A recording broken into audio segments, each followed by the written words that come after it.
Esse vídeo foi feito em parceria com o Banco BV, os líderes em financiamento de energia solar no Brasil. Se você estiver interessado em reduzir em até 90% a sua conta de luz, eu vou falar mais sobre isso no final desse vídeo. O Sol é a coisa mais energética que nós temos por perto. 430 quintilhões de joules são emitidos pela nossa estrela toda hora, sem parar, sem dias de folga. A humanidade, em contrapartida, usa cerca de 580 milhões de terajoules todos os anos. Colocando em perspectiva, o Sol gera em uma hora mais energia do que a humanidade usa em um ano. Bem mais do que 800 mil vezes a quantidade que usamos em um ano, para ser exato. Mas temos hoje um problema energético para resolver como humanidade.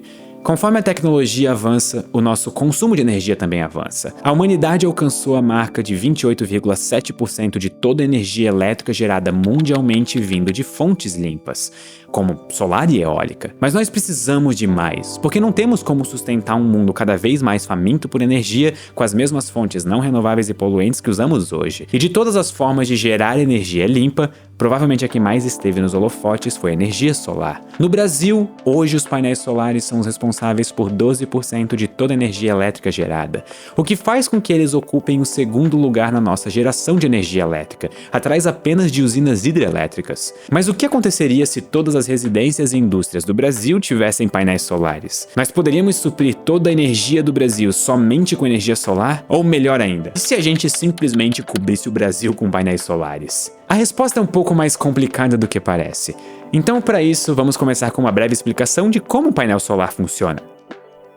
A descoberta de que era possível gerar energia através da luz aconteceu em 1905, quando Albert Einstein descreveu o chamado efeito fotoelétrico usando uma teoria que ainda estava na sua infância, a mecânica quântica. Einstein percebeu que alguns materiais tinham a capacidade de emitir elétrons quando luz incidia sobre eles. E esses elétrons, por sua vez, se libertavam do material e podiam ser canalizados por fios elétricos. O nome chique que nós damos para elétrons se moverem em um fio é justamente corrente elétrica. Ou seja, o efeito fotoelétrico nada mais é do que a criação de eletricidade a partir de luz. Surpreendentemente, foi essa descoberta que deu para Einstein o seu prêmio Nobel em 1921, e não foi a teoria da relatividade. Mas não foi Einstein que inventou o painel solar. Ele foi o primeiro a descrever o que estava acontecendo do ponto de vista da física, o que basicamente melhorava o nosso entendimento e nosso conhecimento sobre o universo. O primeiro painel solar que nós temos registro veio em 1883, quando Charles Fritts envolveu uma placa de selênio com uma camada extremamente fina de ouro. E isso gerava eletricidade quando ficava embaixo do Sol. Só que esse primeiro painel solar tinha uma eficiência de apenas 1%.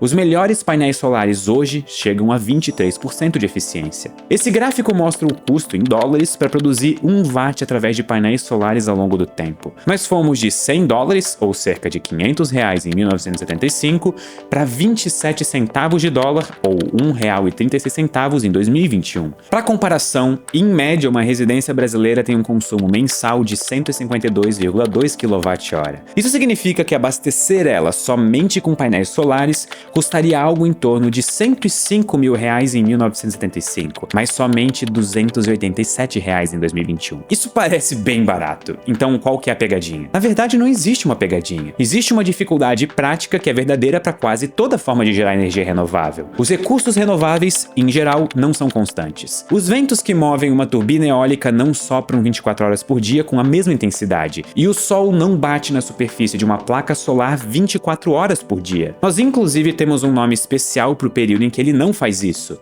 noite. Essa é a hora perfeita do vídeo para introduzir vocês a um novo conhecido: a curva de Pato. A curva de Pato é uma constatação de um dos desafios dos operadores de grids elétricos. Inclusive, se um dia vocês tiverem a oportunidade de conversar com um operador de grid elétrico, eu recomendo. Eles são pessoas extremamente divertidas. Em azul nós temos a demanda total por energia elétrica e em laranja nós temos a energia elétrica gerada por fonte sobre demanda. Isso inclui usinas termoelétricas, que são as que queimam carvão, e outras mais poluentes. Nós justamente diminuímos a necessidade de usar combustíveis fósseis ou formas mais poluentes de gerar energia elétrica, enquanto as fontes renováveis, como energia solar, estão funcionando na sua totalidade, o que geralmente acontece a partir das 8 horas da manhã e vai até as 18 horas. Mas uma vez que o Sol vai se pondo, no final do dia, nós chegamos em um período em que as placas solares não geram mais energia, que coincide justamente com o período do dia em que pessoas estão voltando para suas casas logo depois do trabalho, o que leva ao pico do consumo de eletricidade do dia. Ou seja, a parte do dia em que mais precisamos de energia elétrica é a parte em que menos temos energia elétrica sendo gerada a partir de painéis solares. O que nos leva de volta à fonte de energia que vem principalmente de combustíveis fósseis. Então a resposta para a pergunta do vídeo começa a ser respondida. Dá para abastecer o Brasil inteiro apenas com painéis solares? Não. Calma, deixa eu botar um asterisco bem grande aqui, porque agora as coisas começam a ficar interessantes. E esse problema, como eu disse antes, é comum a quase todas as formas de gerar energia renovável. Elas não geram energia de forma ininterrupta 24 horas por dia. E como nós poderíamos solucionar esse problema? Seria tão bom viver em um mundo em que eu pudesse estocar energia de alguma forma? Não, eu não vou falar sobre baterias ainda. Esse é o Ciência Todo Dia e eu gosto sempre das alternativas mais ousadas. Muitos de vocês vieram me perguntar há algum tempo sobre uma nova forma de estocar energia que, em teoria, poderia resolver o problema da inconstância das fontes renováveis de energia. Essa nova forma foi apelidada de bateria gravitacional. O nome é bem legal, eu confesso, mas tomem um pouco de cuidado porque na internet vocês vão encontrar projetos mirabolantes que na verdade não valem a pena ou simplesmente não funcionam. E nós inclusive podemos trocar o nome bateria gravitacional para outro nome que todos nós já conhecemos.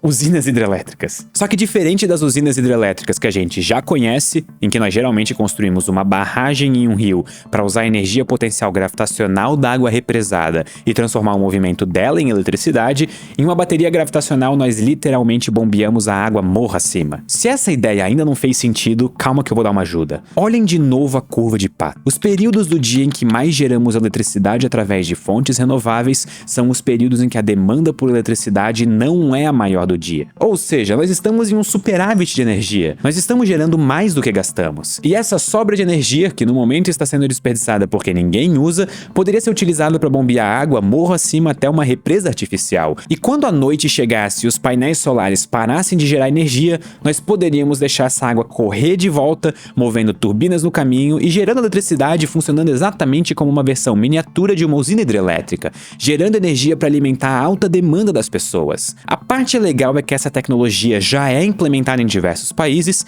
então não é uma coisa distante no futuro, e sim o presente. A questão é que a capacidade energética instalada para esses sistemas ainda é pequena, da ordem de gigawatts, o que é pouco comparado com os terawatts gerados anualmente. E de maneira alternativa, e bem mais pé no chão, muitas residências que optam pela instalação de painéis solares acabam colocando baterias para armazenar energia durante o dia e usar essa energia sobressalente durante os períodos em que os painéis solares não estão gerando eletricidade. Com todas essas informações, nós finalmente podemos responder a pergunta que começou esse vídeo. Dá para abastecer o Brasil inteiro com painéis solares?